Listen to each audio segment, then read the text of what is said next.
Hello guys, welcome back to my channel. On today's tutorial, I will demonstrate how to draft an outfit with a scissors or a crisscross neckline design. Hi, my name is Ayo and welcome to 011 Clothings Tutorials. On this channel, I upload DIYs, pattern drafting and sewing tutorials. If you haven't subscribed yet, kindly do so and do not forget to turn on the notification bell so that you'll be notified whenever I upload a new video. So now, let's get right into the tutorial. Thank you. I'll be working with the following items: sellotape, pins, tape measure. Ideally, a pencil should be used to draft a pattern, but for tutorial purpose, I'll be making use of this black marker pen, my front and back basic bodice pattern,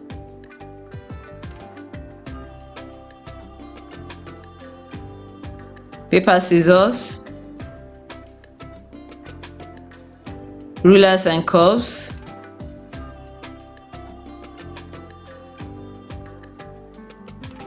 tracing wheel, calculator. So I have here my half scale basic bodice pattern, which I drafted using the bust dart technique. The tutorial for this will be above and in the description box below. This is the back pattern, the back basic bodice pattern. This is the center back, and this is the front basic bodice pattern. I'll be making use of the full front basic bodice pattern for the design, as you can see. So what I intend to do now is to alter this basic bodice pattern into a scissors neckline design. So the first thing I'll do is to measure my shoulder to underbust measurement, and my shoulder to underbust measurement is 13 inches. So I'll go ahead to measure and mark 13 inches downwards from my neck point like this.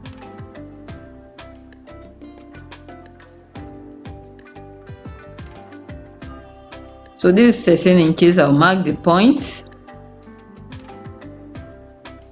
I will now square a line across horizontally like this, and this line is my underbust line. My around underbust measurement is 34 inches. So I will divide my around underbust measurement by 4, and this is 34 inches divided by 4, and this is equal to 8.5 inches. So on the underbust line, starting from the center front, I will measure and mark 8.5 inches. When measuring the 8.5 inches, you have the choice of either including the width of the dart in your measurement, or you can exclude the dart. I chose to exclude that in my measurement. I chose to exclude the width of the dart in my measurement. So after measuring out the 8.5 inches, I'll measure what I have left. And what I have left is 1 inch. So I will divide the 1 inch equally between the two dart legs. So I'll measure and mark half an inch on both sides of the dart leg. I will connect the 2 points to the tip of the dart like this, using a slight curve. You can also use a straight line for this.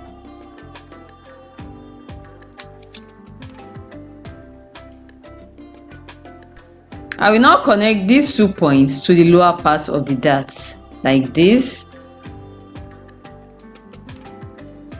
I will also use a slight curve for this, but you can also use a straight edge.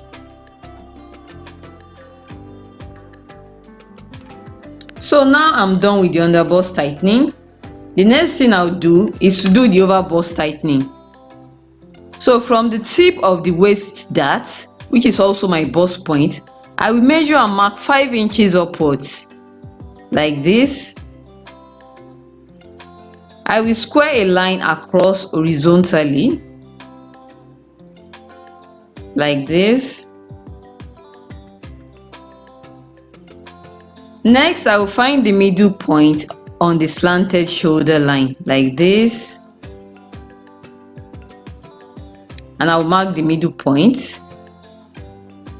I will now connect the middle point to the tip of the waist dart, which is also the bust point.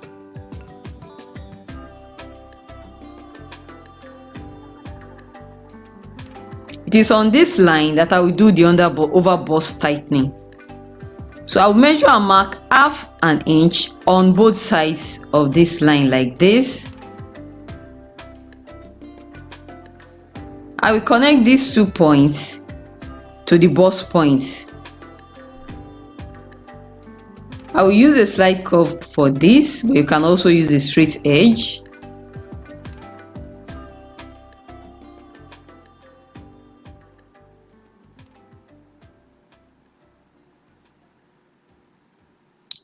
So now that I'm done with the overbust tightening, I will open up the front pattern like this.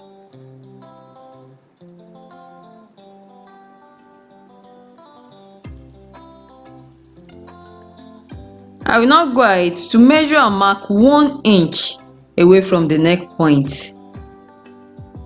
So I'll go ahead to measure and mark 1 inch like this. What I'm doing in essence is to widen the basic neckline a little bit on this horizontal line, which is the armhole line. Some people call it the chest line also.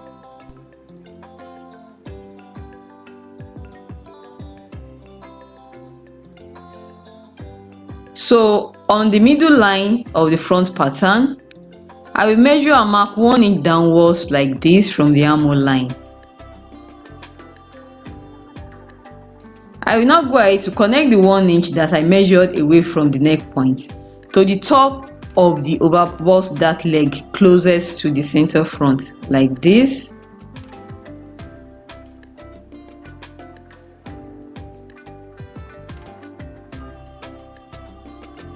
I will use my curve. Now I will measure how wide I want the shoulders to be. I want it to be 1.5 inches wide, so I will measure and mark 1.5 inches like this. I will now connect the shoulder width point to the 1 inch that I marked below the armhole line at the middle of the front pattern. I will also use my French curve for this.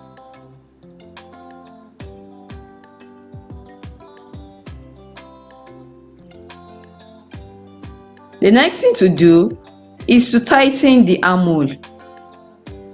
So I will raise the armhole.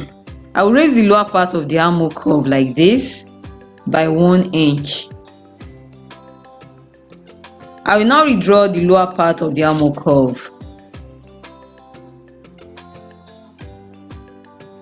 So I will redraw the lower part of the armhole curve like this. So by doing this, we have successfully tightened the armhole curve.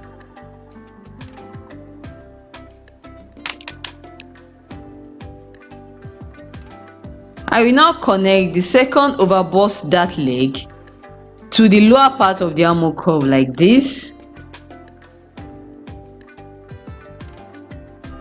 I will use my French curve for this also.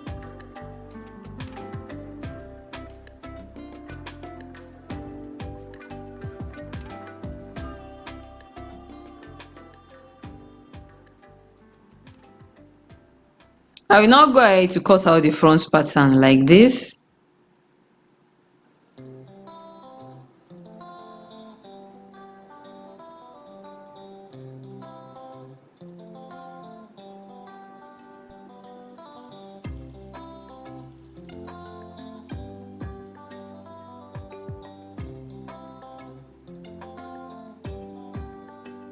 I will close the bust dart like this using my cello tape. And I will trim off the excess pattern paper by the side.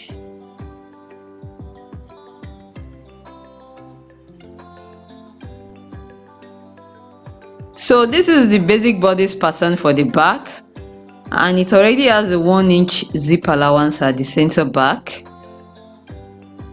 The first thing I will do is measure and mark 1 inch away from the neck point so as to widen the neckline. As for the back neck depth, I will make it 5 inches deep. So I will measure and mark 5 inches. I will now go ahead to redraw the back neckline curve like this.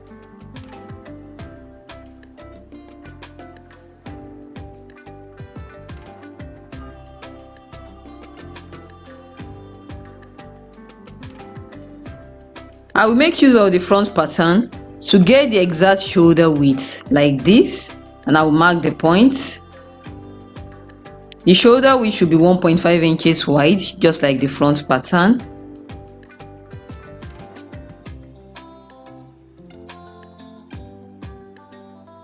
Next, I will tighten the armhole. I will raise the armhole, the lower part of the armhole, by 1 inch like this.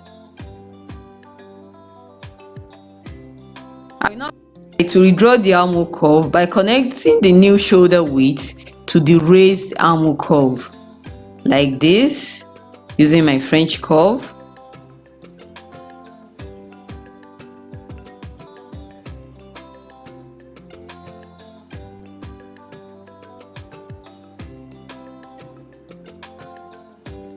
I will now go ahead to cut out the new back pattern.